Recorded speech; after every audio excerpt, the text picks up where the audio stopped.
আমিও আলহামদুলিল্লাহ ভালো আছি। এই তো সকালবেলা, এখন হচ্ছে নাস্তা টাস্তা আমরা আসলে শেষ করে ফেলেছি অনেক আগেই। তো এই যে মেশিনে হচ্ছে কিছু জামা কাপড় জমে গিয়েছে, ঈদের আগেই আসলে দেওয়ার কথা ছিল, তবে ব্যস্ততার কারণে বা শরীরের অসুস্থতার কারণে রোজা রেখে আসলে সম্ভব হয় নাই।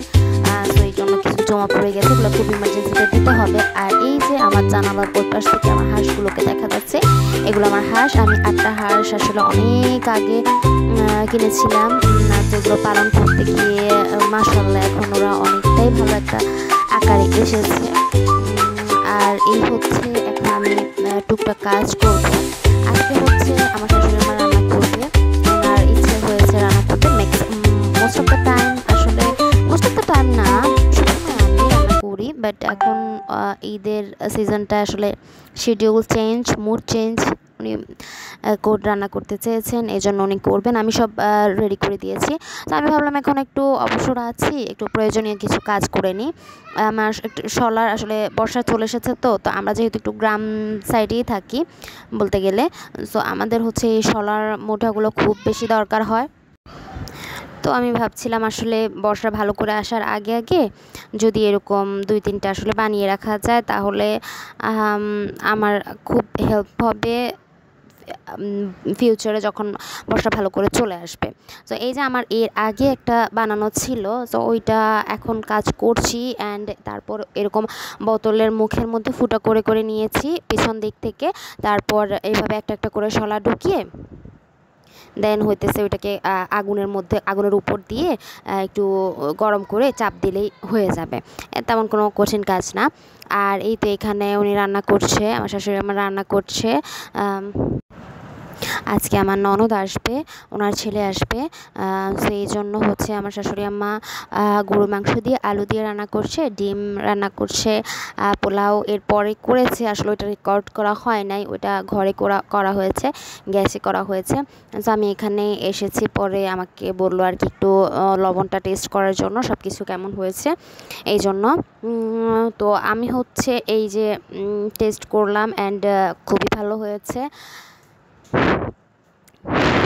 এই আর কি। আর হ্যাঁ, আমার পেছন আমার বাচ্চারাও চলে এসেছে, ওরাও টেস্ট করবে, ওরাও দেখবে। সো ওদের আর ওইটা নাই যে তোমরা তো গরম এখানে চুলোতে পড়ে যাবা বা এখানে আসা যাবে না, বাচ্চাদের এত খেয়াল থাকেও না। তারপর হচ্ছে আমাকে ওদেরকে নিয়েই চলে যেতে হয়েছে, কারণ এখানে অনেক বেশি গরম। ওরা অবশ্য আমি যখন রান্না করি ওরা আমার সাথে এখানেই থাকে, কোনোভাবেই সরানোর কোনো উপায় থাকেই না, ওরা এরকম আশেপাশেই থাকে। আর আজকে যেহেতু আমি হয়তো বাইরে একটু সময় দেওয়ার সুযোগ পাচ্ছি, সো আমি আজকে যেহেতু রান্নাঘরে বসি নাই, সব কিছু রেডি করে দিচ্ছিলাম, সো বাইরেই ওদেরকে নিয়ে ছিলাম, ওদেরকে রাখছিলাম। আর এই যে আমার চুলাটা কিন্তু আমার খুবই পছন্দের, খুব ভালোই আগুন জ্বলে। তবে হ্যাঁ, আমার শাশুড়ির আবার খুব একটা পছন্দের না, ওনার আবার ওই অন্যরকম চুলাগুলো খুব বেশি পছন্দের। তবে আমার কাছে আমার এই চুলাটা খুবই বেশি ভালো লাগে। আর এই যে মাংসটা আমার কাছে মনে হয়েছিল একটু হার্ড রয়ে গিয়েছে, আরেকটু সফট হইলে ভালো লাগতো। আর এই তো আমার বাদশা, আমার রাজা, আমার রাজপুত্র, যাই বলি না কেন, কারণ আমার একটি মাত্র পুত্র, অবশ্যই আরেকটা মেয়ে আছে, তবে ছেলে তো একটাই, এই জন্য ওনার। আর হ্যাঁ, অবশ্যই ইনশাল্লাহ একদিন আপনাদের সাথে আমি ওর স্টোরিটা শেয়ার করব। ওর হচ্ছে একটা স্টোরি আছে, ও একটু অসুস্থ হয়েছিল, অ্যান্ড আলহামদুলিল্লাহ এখন আছে ভালোই। তো এই যে রান্নাবান্না শেষ, আমি ওদের জন্য একটু দুইটা ভাত নিলাম। এখানে হচ্ছে গন্ধরাজ না, এটা হচ্ছে সম্ভবত কাগজি বলি আমরা এদিকে, ছোটো লেবু যেটা, ওইটা চেপে নিচ্ছি একটু স্বাদ বাড়ানোর জন্য। আর এই যে পোলাও সব রেডি করে নেওয়া হয়েছে, গরম গরম করা হবে, এই জন্য সব আমি রেডি করে রেখে দিচ্ছি, পরবর্তীতে করা হবে। আর বাকি সব কিছুই সকালবেলার ভাজিও ছিল, সব কিছু দিয়েই আসলে খাওয়া হবে। তবে আমি ওদের জন্য এখন অল্প কিছু 2টা ভাত নিলাম আর একটু সামান্য তরকারি নিলাম, অল্প কিছু খাইয়ে দিব, কারণ ঘুমিয়ে যাবে, তো খালি পেটে আসলে ঘুমানো তো উচিত না।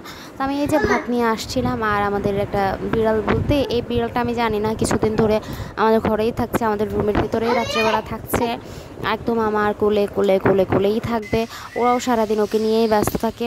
আর এই যে খাওয়া দাওয়ার পরে আমি ছোট্ট একটা ফটোশ্যুট করলাম, একটা ভিডিও করলাম। এটা হচ্ছে আমি আমার মেয়ের জন্য একটা হেয়ার বো বানিয়েছি, আর এটা কিন্তু পেয়ে যাবেন আমার মার্জিয়া ক্রিয়েশন ফেসবুক পেজে। আর এই যে আমি আমার মোবাইল কভারটাকে একটু ডেকোরেট করলাম, কেমন হয়েছে অবশ্যই জানাবেন আমাকে। আমার এরকম মাঝে মধ্যে ডেকোরেটিভ কাজ করতে খুবই ভালো লাগে, তবে বেশি একটা ইউজ করতে পারি না, কারণ